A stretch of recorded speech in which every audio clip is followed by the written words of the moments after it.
হেফাজতে ইসলামের সাবেক কেন্দ্রীয় নেতা মাওলানা মামুনুল হক গাজীপুরের কাশিমপুর কারাগার থেকে মুক্তি পেয়েছেন।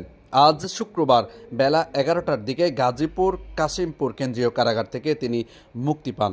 মুক্তির পর সংগঠনের কেন্দ্রীয় নেতারা তাকে ফুল দিয়ে স্বাগত জানান। এ সময় সেখানে থাকা হাজার হাজার নেতাকর্মী স্লোগান দিতে থাকেন।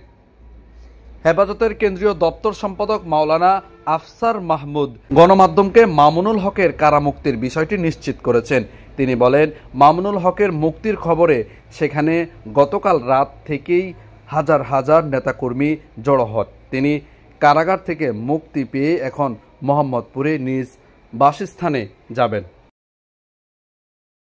প্রসঙ্গত 2021 সালের 3 এপ্রিল নারায়ণগঞ্জের সোনারগাঁয়ের রয়্যাল রিসোর্টে এক নারীর সঙ্গে হেফাজত নেতা মাওলানা মামুনুল হককে অবরুদ্ধ করেন স্থানীয় আওয়ামী লীগ নেতা কর্মীরা।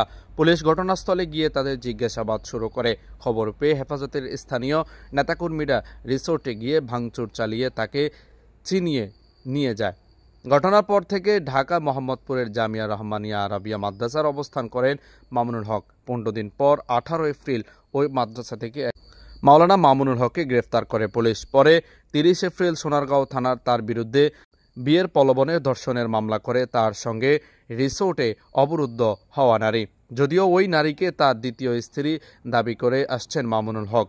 এরপর ওই মাসেই দেশের বিভিন্ন স্থানে তার বিরুদ্ধে রাষ্ট্রদ্রোহ সহ অর্ধশতাধিক মামলা হয়েছে।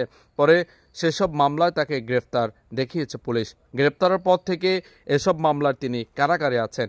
অর্থাৎ 2021 সালে 18 এপ্রিল গ্রেফতার হওয়ার পর থেকে কারাগারেই রয়েছেন মামুনুল হক।